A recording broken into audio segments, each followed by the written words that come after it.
Ekitongole ekivunaanyizibwa ku ddagala mu ggwanga ki National Drug Authority kikoze ekikwekweto ku batunda eddagala lya gavumenti. Mu kikwekweto kino abantu babiri be bakwatiddwa okuli Bwambaale Godfrey n'eyabadde amuyambako nga bano babadde balina eddagala lya gavumenti eribayirirwamu obukadde bw'ensimbi za Uganda 22 nga Fred Kabuye omukwanaganya w'abantu ba bulijjo n'ekitongole kino bwannyonnyola.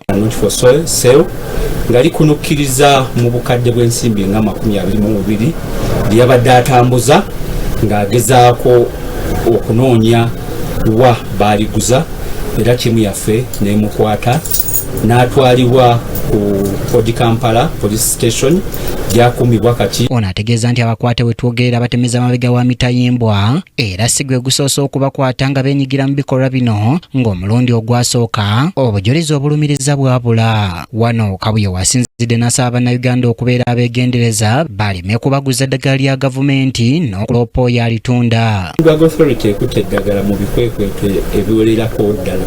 Kwona ekikwekweto ekimu kye twakwata mu ttani nambeera eddagala kiba kitegeeza nti bw'oliza mu nsimbi nnyingi ddala zesobola kugamba kati kuba sirina mugate gwabyo mutuufu, naye nga bwe tuba tugasa ekinyinza okutegeeza gwandaba nampuliriza nti eddagala eryandibadde ery'obwereere Bannayuganda litundibwa ku nsimbi ebuwanana mu Uganda munda ate n'ebweru waalyo. Mu ngeri y'emu alabudde Bannayuganda okukomya omuze ogw'okwejjanjaba n'okumala gagula eddagala ewatali kusooka kwekebeza. Ono era atubuulidde nti waliwo eddagala eryakwatiddwa nga likukusibwa okuyingizibwa mu Uganda okuyita mu nsalo eya Mpondwe nga liriko obulambe nti ly'amaanyi ga kisajja. Kabuye bw'atyo alabudde ku kabi akali mu ddagala lino era bw'atyo n'asaba Bannayuganda obutaligula era balyewalira eddala.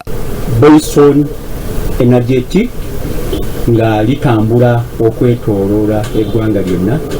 Ttiimu yaffe eya enforcement yakufuna eddagala lino nga liyingizibwa mu ggwanga okuva ebweru waalyo nga liyita ku post yaffe ey'Empondwe border post ng'ennaku z'omwezi 10 era Bunnambiro eddagala lino ne tulitwala mu byuma byaffe bikalimagezi Quality Control Laboratory okwekebejja biki ebirimu. Kyambadde Shadrack Joshua, KTV Amalindire. Webale nnyo Kyambadde Shadrack Joshua.